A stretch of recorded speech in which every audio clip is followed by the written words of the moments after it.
Hey there and welcome back to Live on Your Terms. This is the place for planning and really just figuring out how to create a life that we absolutely love.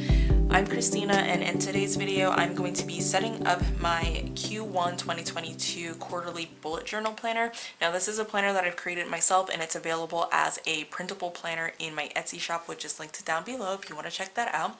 But in this video I'm just going to get these pages into the cover that I have here for my planner, and then in a later video I will go through the process of actually setting my Q1 2022 goals. So if you are excited about planning videos, especially productive and functional planning videos where it's all about achieving goals and a process to know exactly what to work on and when by planning it all out, make sure that you get subscribed to this channel because that is what we do here. So here in front of me, in order to set this up, I have the pages for my quarterly bullet journal planner. I'll do a little bit of a flip through after I get the pages into here, but I also have a this week bookmark that I created. This is also in my shop, and I have the cover that I'm going to be using for my planner. So this is what I use when I do my quarterly bullet journal planners. I put it in here, and then I also have some notes back here, and usually like my content calendars and stuff like that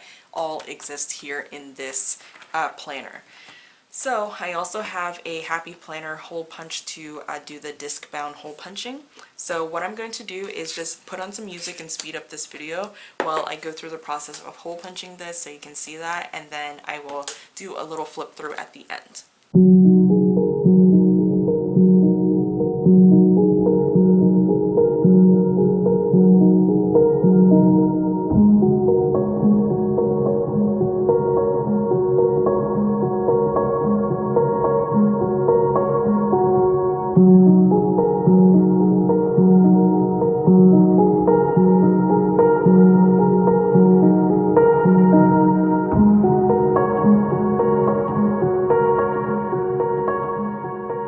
So all of my pages have been added into my planner here, and I'm just going to give you a nice little flip through of what my Q1 2022 quarterly bullet journal planner looks like. So this is a cover page here, and then next we get into a this page belongs to here, where we can write our name or whatever we want to have on that page.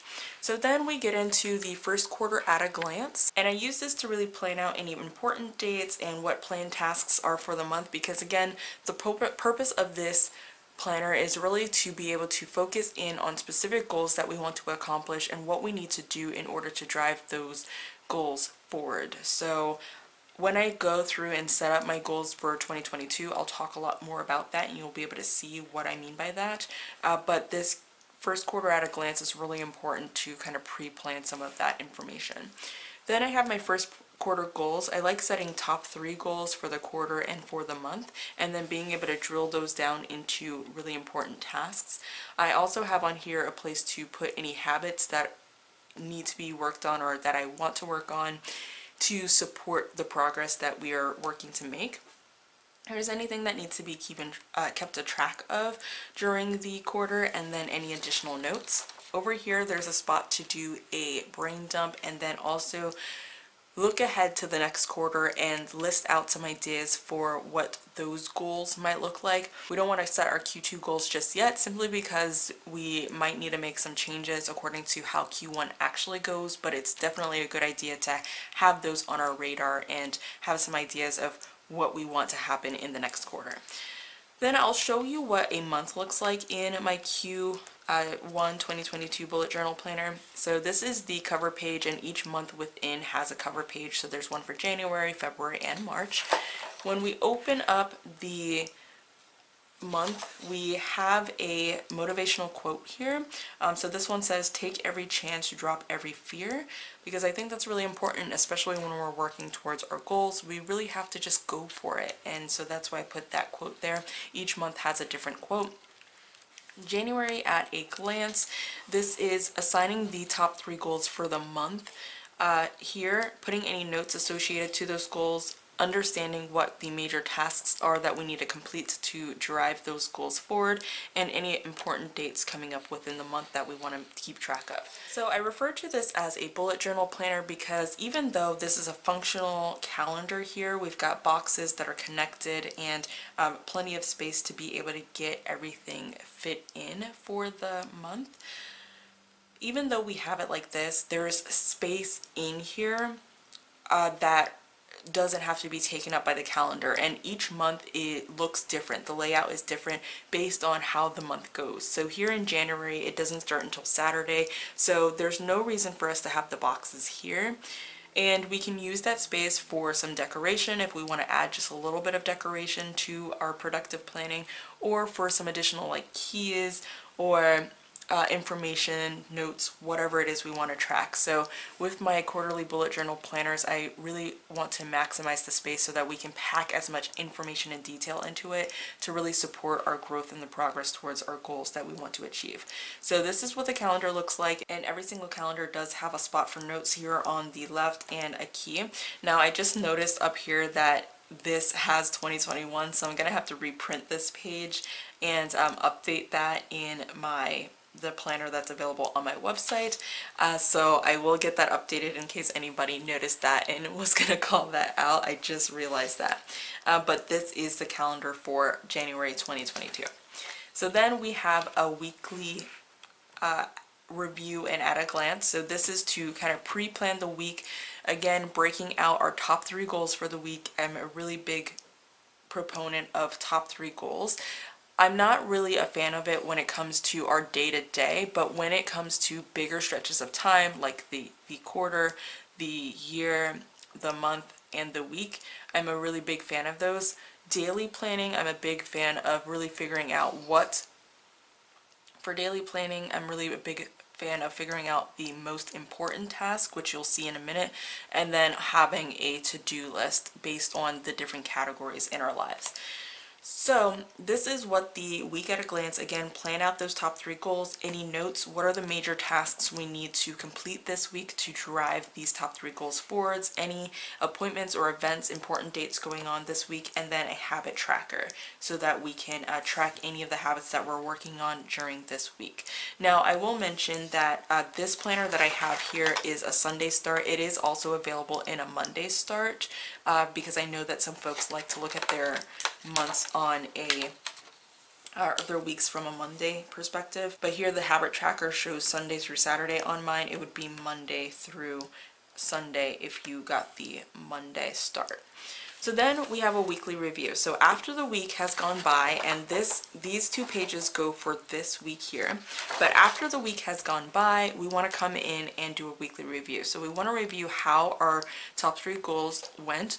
What's the status? Is it done? Is it started? Is it not completed? Has it not been started? Has it been canceled or removed? And then put some notes associated to that. How did each of the habits go? So just reviewing each of the habits we were supposed to work on, maybe just putting a couple of thoughts about how that went and some changes we want to make for the next week. Major tasks not completed, so any of the major tasks that we had listed here, which ones did not get completed, and what do we want to prioritize for the next week ahead. That could be based on any of the major tasks not completed or any notes that we have from our top 3 goal statuses, and then any additional notes about how the week went and what we need to bring in or carry into the next week. So I'll show you really quickly what the weekly view looks like. Now here again, this is a Sunday start, so the weeks are going to start on Sunday as well. So what we have here is we have this week's focus here on the left. We have this box we could use for some decoration or to carve out anything that's super duper important for the week that we want to focus in on as well. And then we have a spot for notes. Over here we also have some additional space, so that could be used for any color coding or keys that we need for the week, or it could also be used for decoration.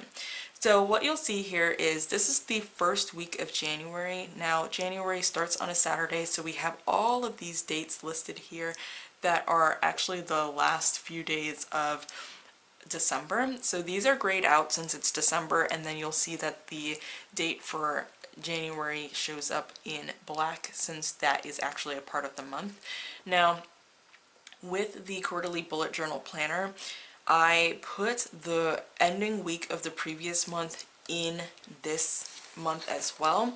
And then as you can see, if I go to the end of January, it ends on a Monday, and then we start with February here. And in most planners, that's how it's going to be. And when we go into the February calendar, you know, we would have a February calendar here, but you know, this week would start on the 6th of February.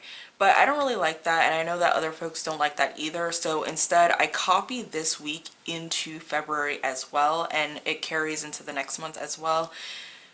So that if you want to be able to see all of February behind your calendar, you can do that. Instead of having to, you know, start your new month here in February, but be flipping back into January to see these first few days of February, if that makes sense. So that's how I set up my you know, months. It has kind of like an extra week in each month, if that makes sense. So with the weekly view here, what you'll see is we have a spot up here for the most important task, and I'll talk about that in a minute. And then we have 1, 2, 3, 4, 5 different categories here, and then a task list, okay?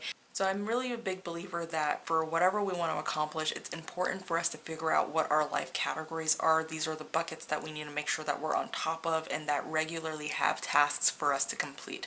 So our life buckets or life categories are going to be different for everyone, but it's definitely something that we want to figure out and be able to implement into our planning system if we want to stay on top of everything and move the needle on our goals, particularly if we're creating a life that we love.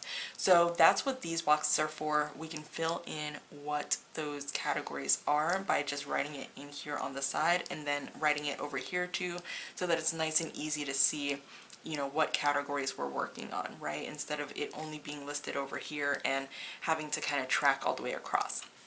Now, as I mentioned earlier, that I believe on a daily basis, I don't really like to focus in on my top 3 goals on a daily basis, but I am a big fan of the most important task. This is the thing that we want to complete the most that day, that we have to get done to move the needle on, you know, whatever goals we're prioritizing for the week, the month, the year, what have you. But it's the thing that we absolutely have to get done, and it could be related to any of our different life categories. And I'm a big fan of that because I like to think about this as, if I am not able to get anything else done for the day, but if I get this thing done, I will feel like I had a productive day because I know I focused on the right things, even if it took me more time than I was expecting, even if, again, I didn't get to touch much of anything else. I know that it was a productive day because this most important thing got done. So I have a section in there to figure out what that is for your day. Now, that should not also show up in your task list or here in these buckets, not really. Your individual tasks that you need to get done should show up in your buckets, and then this task list is for anything additional. If you don't have a life category specifically pertaining to some tasks that are going to show up here, just because you don't always have tasks for that category, this is kind of like miscellaneous additional tasks to get done. But your most important tasks should be separate from all of this other stuff. So that's what that looks like, and it just has, you know, week over week. When we turn the page from here, then we get right into the setting up the week at a glance for the next week. But once this week is completed, we would want to come back here and do our weekly review. Okay, so this is where the weekly review would be completed for this week here, including the first day of January. And then it's like this so that it's nice and easy to just compare and transfer over the information.